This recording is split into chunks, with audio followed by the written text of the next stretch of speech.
My name's Katie O'Hara. I'm the Public Information Officer with Southwest Area Team 1.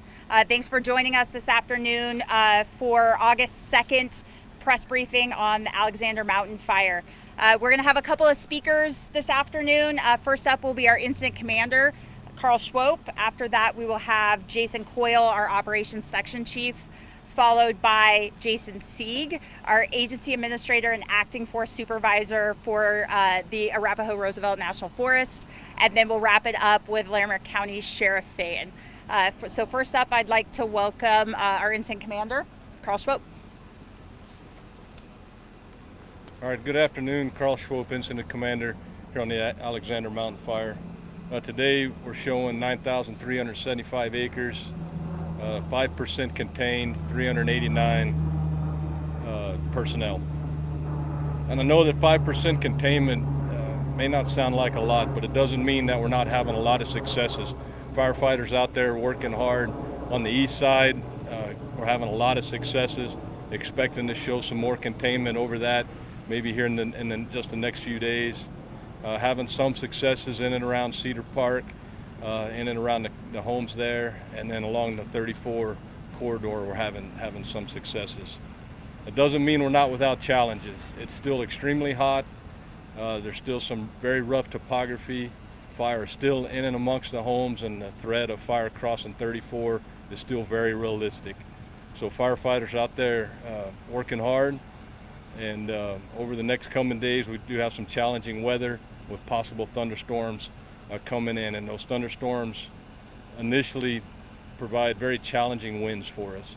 So even though we're having some successes, there's still a lot of challenges out there. Need folks to still respect the closures and the evacuations while this firefight's still going on. Thank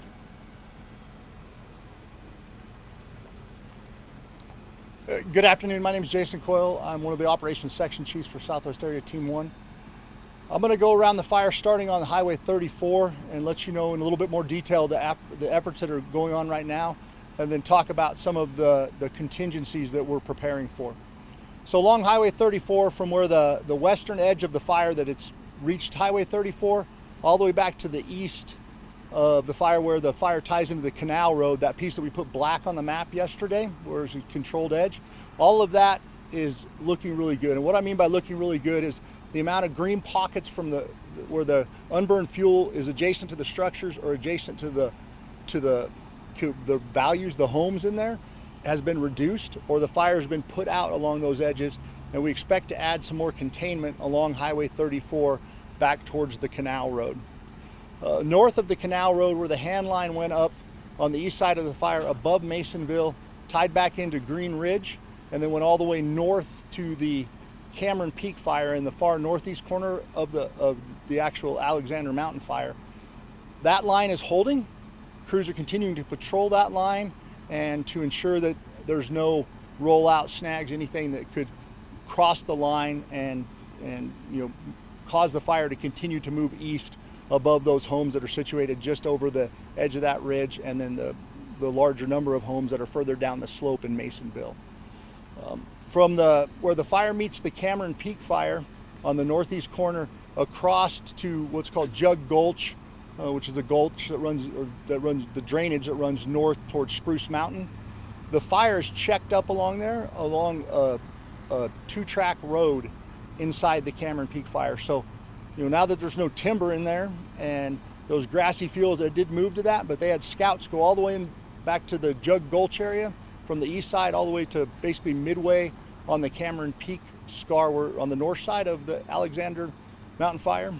And that fire's checked up there. We're going to add some what we call road as line, where it shows that we're using road as a control feature, and they'll continue to patrol that and make sure nothing gets across it, but it's looking real good. Yesterday I talked about if fire moves 1 mile into the Cameron Peak fire scar, that would cause us to reevaluate whether that was an effective control feature. Right now it looks like that is going to be an effective control feature, which is a big win because it gives us a large area that we don't have to focus efforts on in the near future. West of the Jug Gulch, where the fire activity was most pronounced yesterday, all the way across the northern edge of the fire till it goes south into the Cedar Park area, That edge of the fire is also looking really good where it's bumped into the Cameron Peak fire. So We'll continue to patrol it and ensure that it doesn't move, but so far all indications are that the Cameron Peak fire will hold. Going south from the northwestern corner of the fire all the way until you leave the community of Cedar Park and get on that really steep slope above Highway 34. Efforts over the last several days have been on point protection. So as fire moves around the community, it's been, hey, protect the home, go on and protect the next home. Now what they're working on doing is connecting the dots, basically. So you have all these pieces of fire that you put out around the homes, and then you have unburned portions between them. If we were looking across this field and seeing those portions, it'd be really easy to figure out what's where. It's not that way on the ground. So a lot of effort is being put into tying those pieces of burned areas together to prevent the fire from moving further west into the more of the Cedar Park subdivision. So now below Cedar Park and to the east of the road where you access Cedar Park, there near Drake, the fire is continuing to flank, which just means that it's moving perpendicular to or parallel to the slope all the way up Highway 34. Still on the north side, still on the side we want it on. However, it's continuing to move to the west. I was happy to hear the aircraft flying over, because that's more retardant that is focused on reducing that rate of spread. So reducing how quickly fire moves to the west. So crews can finish that work I described in Cedar Park, and we can plug them in and focus more on tying that piece off from the top of that very steep drainage all the way back down to Highway 34 over the coming operational periods. Once that's done, and once we're able to secure the edge above Highway 34 where it runs along the highway, then our confidence will increase that fire will not either spot across Highway 34 or spot across the road that goes up into Cedar Park and basically, threaten Cedar Park from that side. So that's where the emphasis is on for the rest of the day. We're also planning for contingencies if fire was to get across 34 and we're not able to immediately suppress it, what actions we could take. And we'll continue that planning and that preparation, along with the planning and prep of homes further up towards Drake and then beyond towards Glenhaven, until such time as we have a high degree of confidence that the fire is secured along Highway 34 and along that whole western edge. Thank you.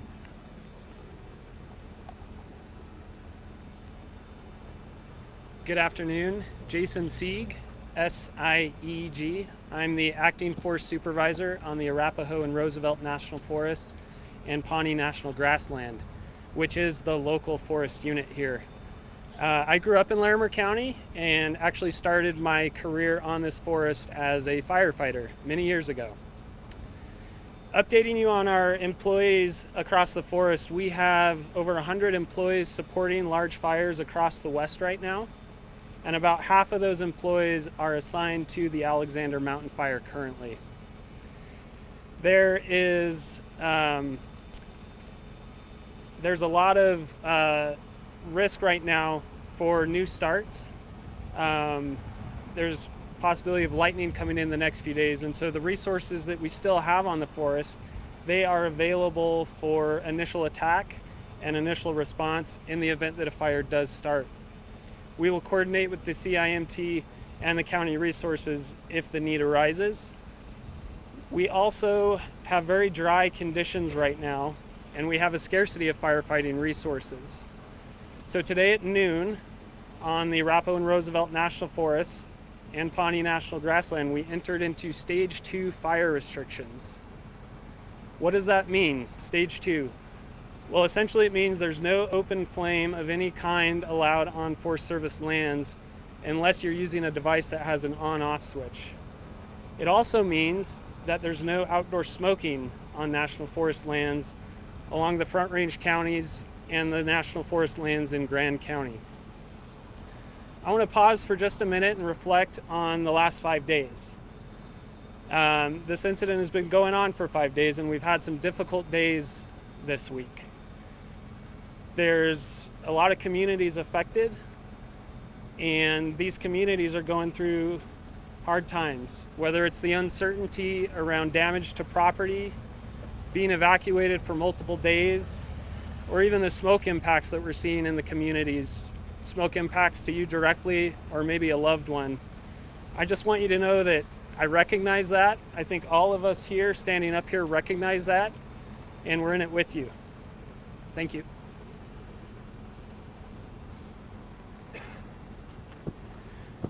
Hello, I'm Larimer County Sheriff John Fan. The last name is F as in Frank, E-Y-E-N. And I have a couple of items here to talk about. So today the damage assessment teams, we talked about yesterday that we had lost some structures in Larimer County to the fire. The damage assessment teams were able to get up into the areas where those damages have occurred, make their assessments. As soon as we are finished here today with this press conference, I'll be joining members of our Office of Emergency Management and notifying those folks who have lost their homes or lost other structures of that. So if you get a call from me, my condolences. We will talk about that. We're going to give you some resources and what to do next if you do receive that call. Okay. Like the Forest Service, we are also stretched very thin. There's a lot going on in Larimer County.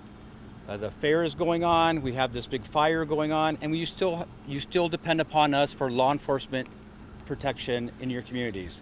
So on Wednesday, I also asked the commissioners for fire restrictions, and basically it's just like what the Forest Service described, Director Sieg, right? We talk about no open flames unless it's propane or pressurized gas. I like the way he described it. If it's got an on and off switch and it's open flame, that would be acceptable. If it doesn't have an on and off switch, then it's prohibited in unincorporated parts of Larimer County. We've had some today this evening. We're going to have some evacuation changes. So, and I'm going to refer you to nocoalerts.org or to the websites for specifics. But basically, the areas around County Road 27 that were voluntary, we're lifting those restrictions, and the areas around Carter Lake that were voluntary, we're lifting those evacuation restrictions as well. Moving a little bit to the west, the first area in that was a mandatory is now a voluntary evacuation. You go further west towards the mouth of the canyon, those still remain mandatory. So rather than me messing up the geographical areas and you wondering does that mean me or not me, I'm going to refer you to the NOCO Alerts website, as well as the Larimer.org websites, which will contain that information. But we are lifting some of those evacuation orders. To help us with that, thank you to Governor Polis. The National Guard is coming in this evening to assist our crews with the roadblocks in some of those areas. Again, there's a lot going on in Larimer County. A lot of the staff in the Sheriff's Office, just like a lot of the staff with our regional firefighters and the Forest Service, have been online for the last 5 days, and we have a lot of other responsibilities. So I'm very, very thankful for the assistance of the National Guard and Governor Polis's approval to let us use them for the next 14 days at least. Finally, I want to talk about human beings are not the only thing that are evacuated when something like this happens that the Sheriff's Office has a responsibility for. So we have a lot of large animals, a lot of folks in our rural communities whose animals have been taken somewhere else and that we have to care for.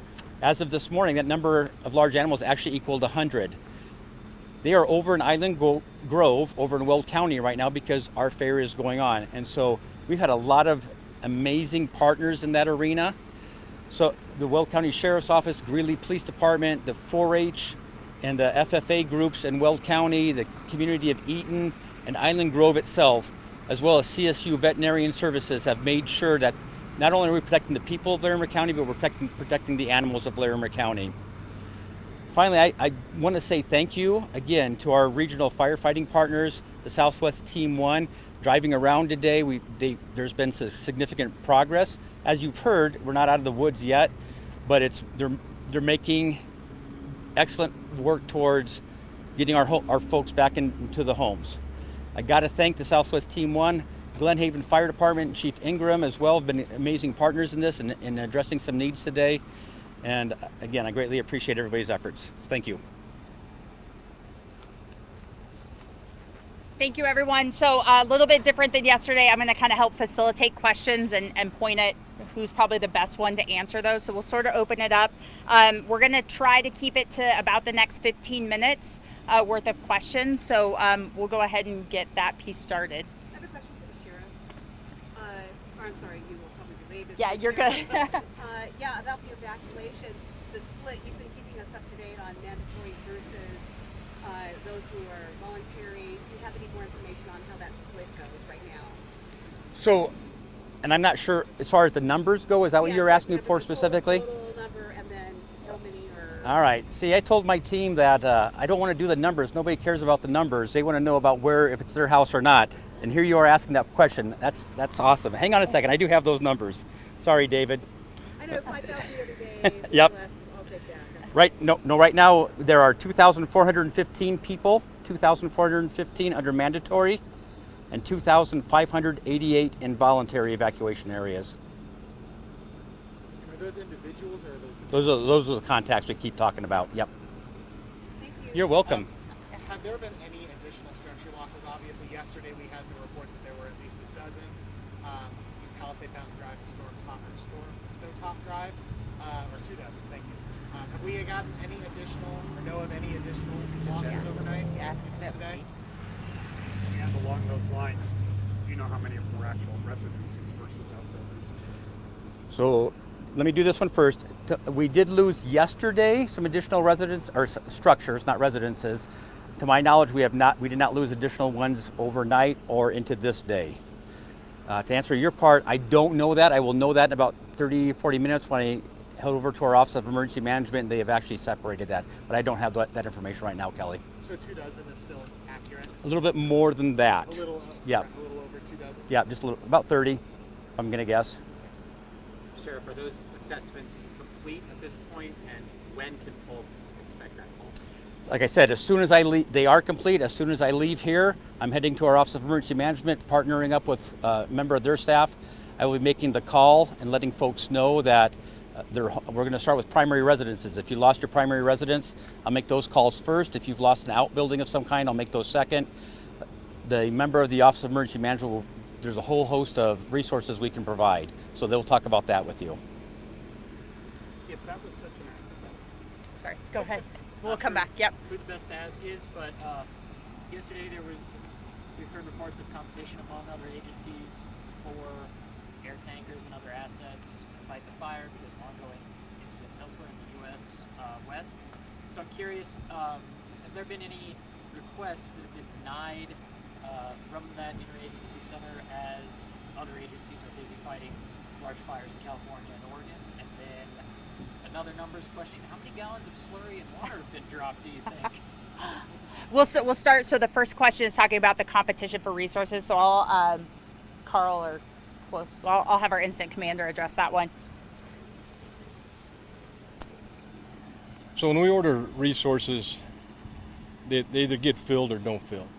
And if they're not filled, we don't necessarily know the reason why. And I would say 90% of our resources are not getting filled. It doesn't mean we're not getting resources in. We're getting resources in every day. We got more hotshot crews in today, which is a big bonus. We're getting more engines in every day, which is very helpful. So we are getting resources. So even though there's a lot of competition out there, we're not saying that we're getting nothing. We're getting plenty of resources. And then for the number of gallons of water dropped from the air, we can get that number tallied up and maybe post it on Facebook page or something like that where you can get it from. And then just a quick follow-up. With the National Guard coming in, what does their assistance to you all look like moving forward? So the National Guard's mostly going to assist with security type things. So helping the Sheriff's Office out with roadblocks, helping us out with security around camp, security in the evacuation areas. So with that being supposedly still one of the most active areas of the fire up there in Cedar Park, how were you able to safely get assessment teams through there while crews were still actively fighting the fire? So the question is talking about, and maybe a little bit, both sheriff and operations. We'll let operations answer that one. Did you hear that? Yeah, so the question was, how are we able to get damage assessment teams safely into Cedar Park when they're still doing firefighting activity in there? And that is why they didn't go in there yesterday, because that part was most active. When the area that they need to do the damage assessments is safe, and when their route going in and out is safe for a period of time, then they will go in there escorted. We know where they're at. They check in and out with the division supervisor, the person that's in charge of that part of the ground. And then if we need to pull them out because of increased fire activity, we'll escort them back out of the fire area. So that's how we're able to do that. But they were able to get to all the structures they were trying to get to today? Per the sheriff's statement, yes, they were. We've, over the last couple of days, we keep asking this, but it's always good to check. Have we had any injuries or deaths reported up to this point? So have we had any injuries? The only injuries we've had are minor injuries, slips, things like that. Twist ankle. Specifically? Yes, I don't know of any injuries to the public, but we have had a couple to firefighters, yes. Any other questions? Okay. Probably Jason one. Jason one. Okay. Carter, how close is that fire to the highway at its closest point? And you mentioned that's kind of such a critical line. What exactly are you doing to prevent it from hopping over? So if you if you're fishing in a creek, right? So the where the water's edge touches the bank, that's how close the fire is in a lot of places. That's okay. What the problem is when the fire is further up on the slope and it is in an area where there's a lot of timber and it has the potential of creating embers that then go across the highway and land on the other side. So what we're doing to prevent that from happening is using heavy helicopters and using air tankers to reduce the number of trees that torch, reduce the fire's intensity. They're not going to put it out by themselves, but they can reduce the intensity of the fire, which reduces the spotting potential. We use this thing called a PIG, the probability of ignition. And on days like today, when it's 100 degrees, low humidity, it's 100%. Every ember that lands on receptive fuel causes a fire. So during the daytime, if we can suppress those embers and then look for opportunities at night to burn out the fuel between the fire's edge and the road, then we reduce the likelihood of embers the following day. So that's kind of the process. And as far as what we're doing in case it gets across, I think to kind of tag on what Carl said, any strategy we develop, it's important that the maximum number of resources exceeds the minimum required. So we will be continuing to adjust our strategies on what we would do if fire gets across based on where we have other resources committed and based on how many we can put into effect in the area where it crosses to ensure that we have a high likelihood of success of preventing any further loss to structures or other values. Probably another question for you, Jason, but we keep mentioning the thunderstorms that are going to be coming and the concern about wind. Is there any specific sort of preparation plans that y'all are doing, or is it going to be mostly we see what it's like when it gets here? So talking about thunderstorms and outflow winds and what we do to prepare for that. First thing we do is that during our morning briefings, our incident meteorologist gives us a heads up that that potential exists. We're from Arizona. We've lost a lot of firefighters due to thunderstorm outflow winds. And the next thing we do is that the incident meteorologists, they're monitoring the radar all day long, and they can see signals that suggest that wind's coming. They also are looking at the different weather sites around the fire to see if any of those outflow winds are headed towards the fire, and then they'll warn us. And then crews post lookouts to where they can see where those cells are building, especially when they start dropping virga. And then we make sure when that's not a threat, we may have a longer evacuation route to a safety zone, to an area that we could of safe harbor if the fire did erupt. When those become more likely, then we reduce that distance in a manner that's commensurate with how much time we think we're going to have, so crews can get to someplace safe. Those are the things we're doing. Thank you. Any other questions? I guess I have one more. Okay, Kelly, yeah. You talked about more hotshot crews. Can you tell me how many hotshot crews you have? I know the total personnel. Yeah, total But hotshot how crews many right now. numbers of just hotshot crews that you've been able to access? So how many hotshot crews do we have, I think was a question. Yeah. And so we currently have 3 that are engaged on the fire, 2 more arriving. So we should have 5 and possibly 1 more, so maybe 6 That's before quite it's a all bit, over. Oh, that'd be great. That'd be great if we How could many get all those. roughly per crew? 20 on the hotshot crew. It could be a few more, but 20 per hotshot crew. Great, thank you. Any last questions? Awesome. Appreciate it, guys. Thanks for joining us. We'll plan on 4 p.m. again tomorrow. Same time, same place. We're working on building up our infrastructure here to hopefully maybe a little bit of shade. It'd be great. And some better mapping products for folks to be able to take a look at and for us to point to. So we'll keep evolving this as we get our feet underneath us here, but we really appreciate you guys and getting the message about all the hard work that the firefighters are doing. So thank you, appreciate it. Thank you. Oh yeah.